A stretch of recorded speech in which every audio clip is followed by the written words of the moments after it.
Bismillahirrahmanirrahim. Assalamualaikum warahmatullahi wabarakatuh. Today, I would like to bid a very good morning to our Dr. Asmak AB Rahman.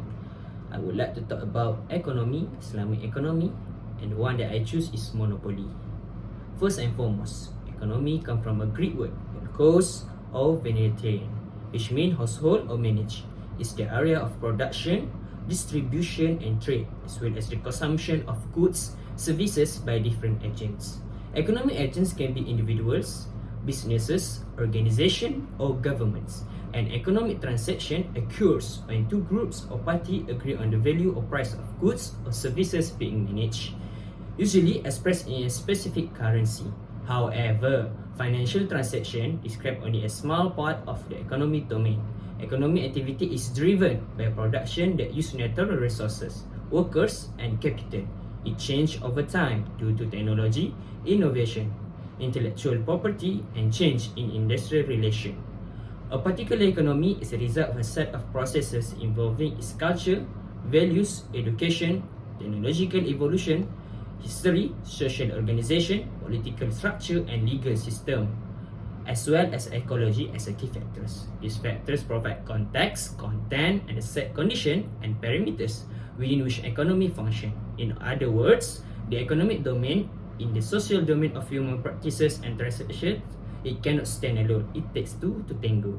Example, first of all, a market-based economy is one where goods and services are produced and exchanged based on demand and supply between participants, economic agents through barter or instrument of exchange with credit or debit values accepted in the network, such as currency unit. Example number 2, a command-based economy is one where political agents directly control what is produced, how it is sold and distributed. Example number 3 is a green economy. It's a low carbon, resource efficient, and socially inclusive. Then we go to the next part, which is the part in economy.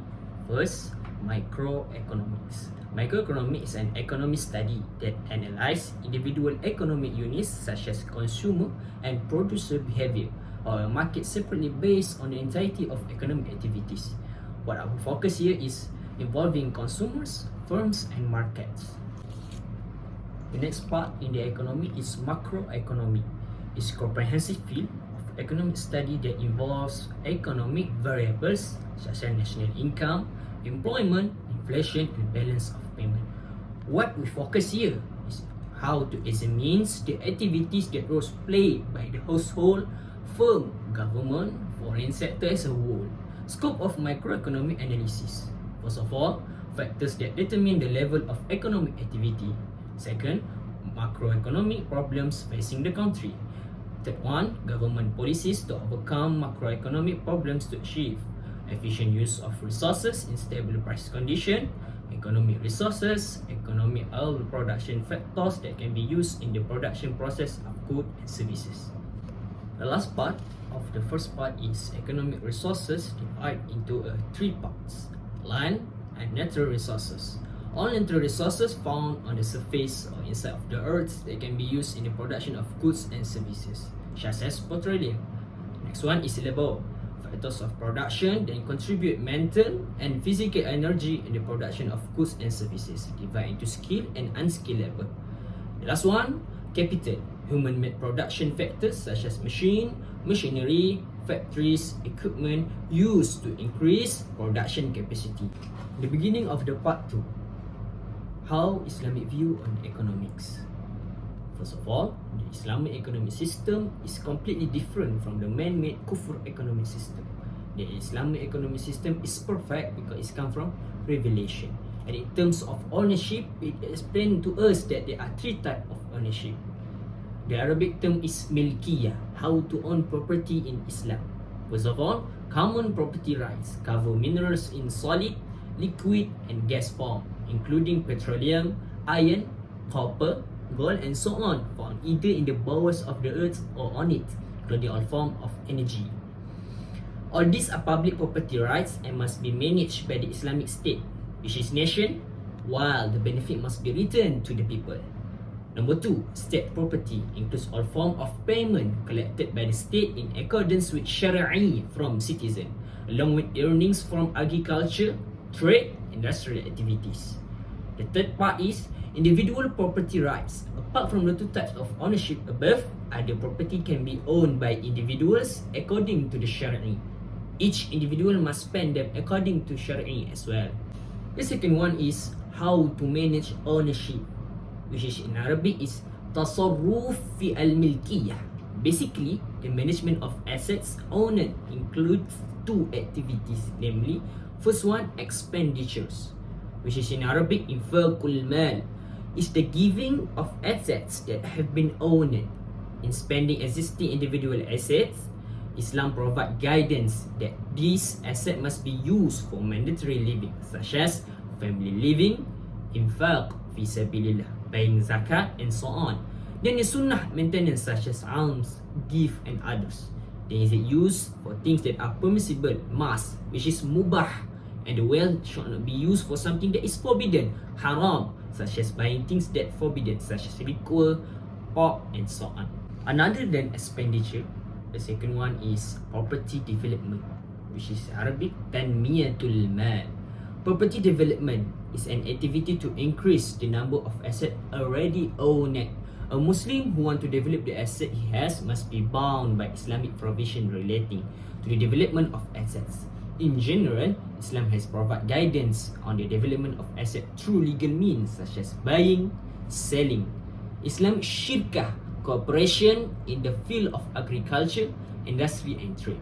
Besides Islam, is also prohibit the development of prohibited assets such as usury, gambling, and other prohibited activity. Management of ownership related to public ownership is the right of the state, Daulah Islamiyah, because the state is the representative of the ummah.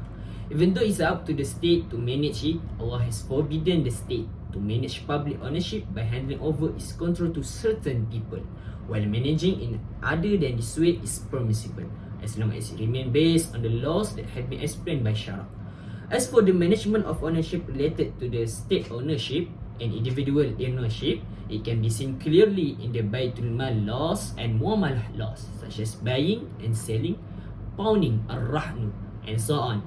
Syariah has also allowed the state, individuals to manage their respective ownership by exchanging mobilah or giving it to certain people or in other way, as long as it remains based on the law that have been explained by Syariah.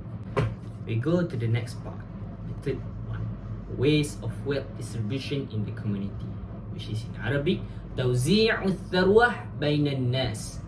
Because the distribution of wealth is a very important problem, Islam also provides various provisions related to this matter. The wealth distribution mechanism is embodied in the Syariah law, which is set to guarantee the fulfillment of goods and services for every individual citizen. This mechanism is carried out by the following provision of the reason for ownership, as well as reasonable muamalah contracts. However, the difference in individual potential is in the problem of ability and the fulfillment of a need can cause a difference in the distribution of wealth between them. In addition, difference between individuals may cause error in the distribution of wealth. Then the mistake will lead to the wealth being distributed to only a few people, while others are lacking, as happened due to the hoarding of wealth, such as gold and silver. Because of that, Syariah prohibit the rotation of wealth only among the rich, but obligates the rotation to occur among all people. God said in Surah Al-Hajj, verse number 7, so that the wealth does not just circulate among the rich among you. In addition, Syariah has also prohibited the hoarding of gold and silver, even though the zakat is still paid. In this case, God said in the Surah At-Taubah, verse 34, and those who keep gold and silver and do not spend it in the way of God, and then tell them that they will get a painful punishment. So we come to the next part of our discussion, Islamic economy in the system. How about the system mechanism? It occurs to the two parts. First of all, economic mechanism. The economic mechanism is mechanism through productive economic activity in the form of various property development activity, which is tanmiyatul mal in muamalah contracts and ownership reason, asbab litamalluk, various way in the economic mechanism among others.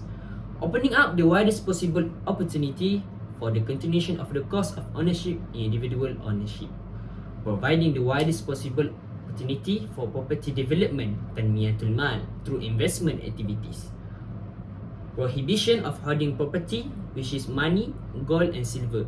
Even if zakat has been paid, hoarded wealth will not work on the economy. In turn, it will hinder circulation because there is no turnover of property. Overcoming the circulation and concentration of wealth in one specific area, for example, by equalizing the circulation of capital and encouraging the spread of growth centers. As for example, prohibition of monopoly, which is my suggestion to discussion today, as well as various fraud that can secure the market, prohibition of gambling, usury, bribery, giving goods and gift to rulers. All of this will accumulate wealth of the powerful, such as ruler or criminals.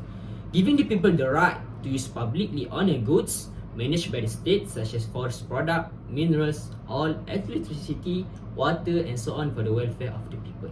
We come for the next system, which is non-economy. I repeat, non-economic mechanism that do not go through productive economic activity, but through non-productive activities such as gift, charity, zakat, or an inheritance. Non-economic mechanisms are meant to complement economic mechanism. That is to overcome the circulation of wealth that does not run perfectly if only relying on economic mechanism alone. Non-economic mechanisms are needed for both natural and non-natural reason.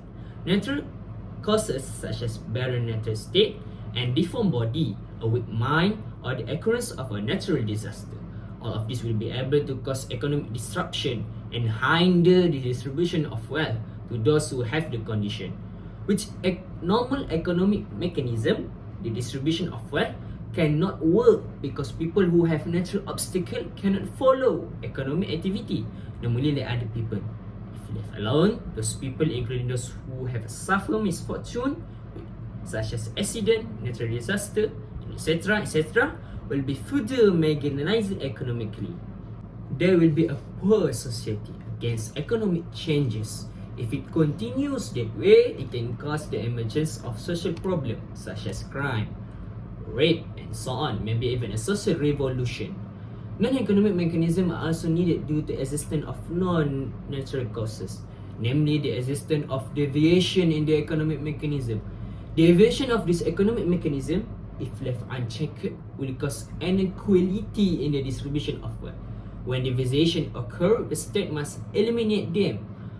For example, if there is monopoly, barriers to entry, both administrative and non-administrative, and so on, or crimes in the economic mechanism must be immediately removed by the state. The non-economic mechanism aim to achieve an economic balance, which is, we call it at-tawazun, in the middle of society, which will be achieved in several ways.